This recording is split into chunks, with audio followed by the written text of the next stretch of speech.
Everyone. It's Dr. Sherri Tenpenny again with your vaccine couple of minutes educational event on the Dr. Tenpenny with Vaccines Facebook page. While I'll wait for a few of you to come in here, it is Friday morning, August the 17th. It looks like it's going to be a rainy day here in Cleveland, Ohio. Yesterday was a really busy, long day for me. I got up at 5 o'clock in the morning. I drove 2.5 hours to Pittsburgh. I gave a 2.5-hour presentation at a conference, got in the car, drove 2.5 hours back, and then taught my class last night. So I'm a little tired today, and it's kind of a casual day. I'm going to be out running around doing a bunch of errands, not errors. So I wanted to give you a little talk this morning, just a short overview about measles. We have this, again, hysteria going on, about 15 to 1,800 cases of measles.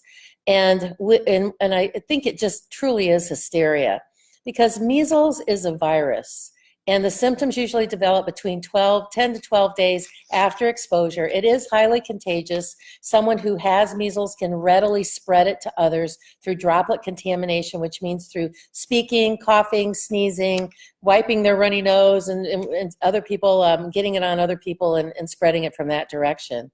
But what is measles, and why are we so hysterical about a rash, a fever, a cough? Sometimes kids get a little bit of diarrhea. And when the fever breaks and the infection is over, because the virus is there as people are detoxing the virus from their system. And when the fever breaks, they get something that's called desquamation of their hands and feet, which means the skin on the surface of their hands sort of peels off. And that's sort of it doesn't bleed or anything. It just sort of dries up and peels off. And that is the marker that now the measles infection is over, and that person, that child who experienced that, probably has a lifetime of immunity. And if that child happens to be a female, that child has a much better chance of, when she grows up and has children, of passing antibodies through her breast milk to protect that newborn baby. There have been lots of studies about measles that go back a long period of time. In fact, there was that shows that the vaccination really doesn't prevent measles. And in most cases, the best it does is prevent the transmission of other people to other people, because the virus needs to go on and on and on and on in order for it to continue to live. And so when you break that transmission, it stops the replication process of that virus, and it just stops replicating, and therefore it, quote, dies and doesn't spread on. There was a study that was done by the CDC that was published that the total number of people was about 19,000 children between the years of 1985 and 1988, that 42% of all of those children who contracted measles had been fully vaccinated.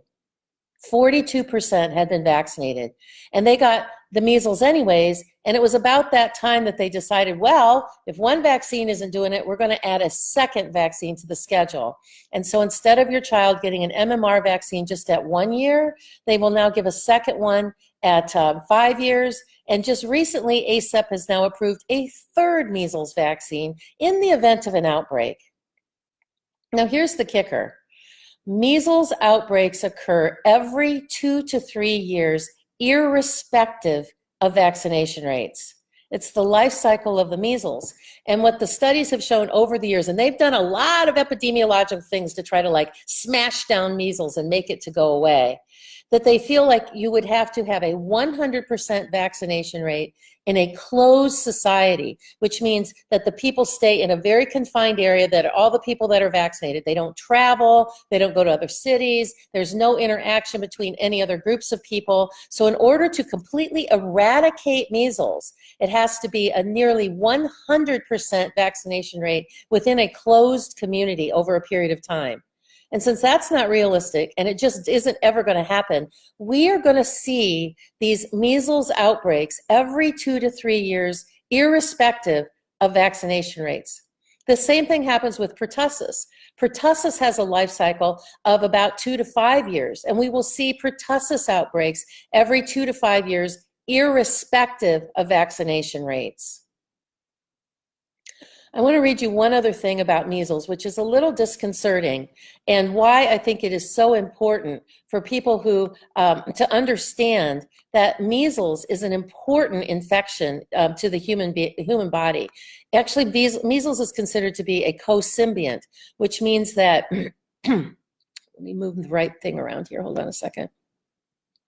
Which means that measles is an important thing, is important for teenage children to contract, or I'm sorry, for children to contract so that they can pass important antibodies down to their children. Hold on a second, I'm having a little trouble with my browser. Hold on a second. Come on.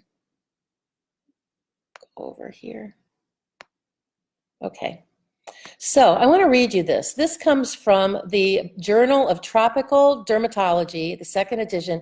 This is a 2017 article. And it talks about the cyclical nature of measles and how it goes in and is sort of, the virus infects all the different organs. And what it actually does is it induces a high fever. And if you haven't done so yet, I want you to go to Vaxxter.com and sign up for our email list, because then you will be able to get the ebook that I wrote on the importance of fever. And what a fever does is it wakes up your immune system and makes it responsive to additional pathogens that may get invaded into the body. The fever activates the cytokines, the macrophages, the white blood cells, the B cells that actually make the antibodies. Fever is so important. So when this virus goes in and it disseminates to all the different tissues, particularly tonsils and lungs, the GI tract, it activates fever. And there were some articles that were published back in the 1940s that said it's that activation of that high fever at the age-appropriate time to have measles, which before all this vaccination nonsense, the age-appropriate time to contract measles was somewhere between about 7 and 9 years of age. And what that did was it locked in the fever locked in the basement membranes of your gut, and your kidneys, and your blood-brain barrier, and it taught the body a lesson to recognize your own proteins that were different from foreign proteins. And it burned off any residual proteins that may have been there from birth or from your mother or from other types of infections that you'd had much earlier. So age-appropriate measles at somewhere between 7 and 9 years of age is very important for the human genome. And by eliminating the body's ability to contract measles and have this fever episode at the age-appropriate time, what is happening by all of this vaccination is that we're moving the susceptibility of children to measles to an earlier and earlier age, so that children under a year of age are now more susceptible to measles. And the biggest problem is that the mothers who had natural measles and had natural measles immunity and IgG antibodies could pass natural high levels of protection through their breast milk to their infants to protect them while they're in that very young, vulnerable age, to wait until they got older that they got age-appropriate measles. But now that we are vaccinating everyone, and the children are growing up that had the measles vaccine as a child are growing up to being adults and starting to have children, the antibody levels from in the vaccinated mothers are much lower, and the antibodies are not as strong as the antibodies of mothers who had natural measles. I've done one of the courses that's going to be in Vaccine U, which will open in November, is on measles and the entire episode of what happens with measles and this whole breast milk thing that happens. And so we'll talk about that more in detail on a later date. But I want to read this to you because this is really important. Wait a second. I thought I pulled up the right thing here. Hold on, this is important. Here we go. Protective transplacental. This is from, again, this is taken from this particular article that I want to read you is from the textbook of Principles and Practices of Pediatric Infectious Disease, the 4th edition from 2012. Measles is an epidemic worldwide. with few cases in closed populations. There's that closed population thing that I alluded to earlier. Before measles vaccination in the US, virtually all children contracted the infection. Epidemics of measles occur with regular frequency in 2 to 3 year cycles, and today that's irrespective of vaccination rates. Most measles epidemics occurred in late winter or early spring in crowded urban areas. Measles vaccines initially were licensed in the US in 1963. That was that particular brand was discontinued, and the one that we use today was actually licensed in 1968. In the study that I referred to earlier of 16,800 cases of measles that occurred between 1985 and 1988, 42% occurred in vaccinated individuals. Now, here's the important part. Hold on.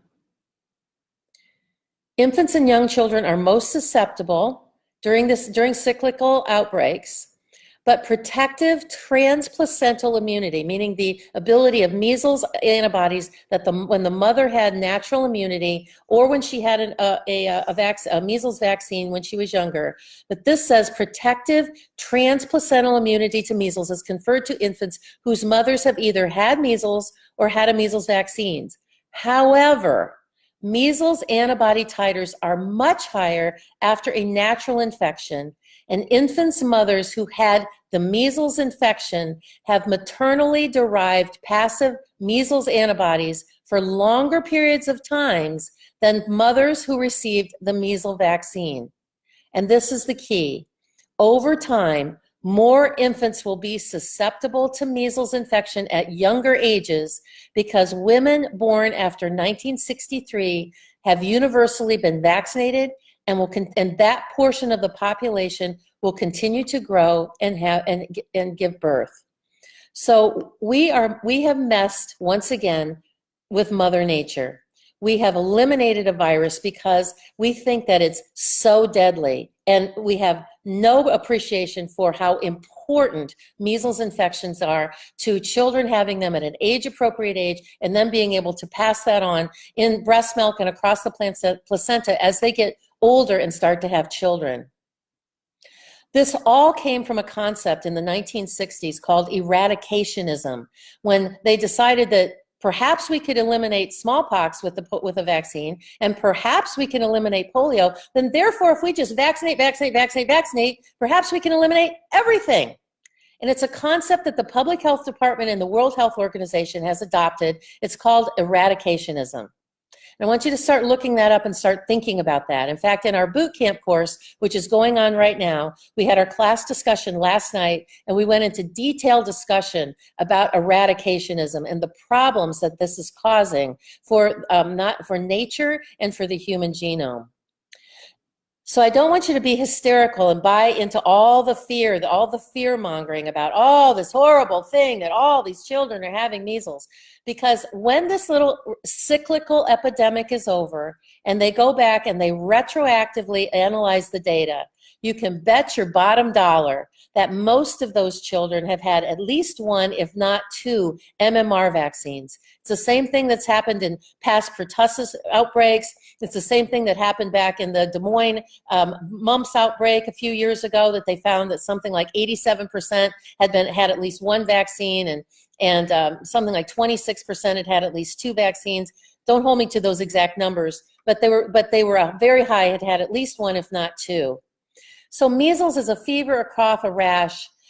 What you need to do for your child is make sure that they have adequate vitamin D. You can give even children, newborn children, 2,000 IUs of vitamin D a day. Get the liquid form in a drop. So give them vitamin D, which helps to support their immune system.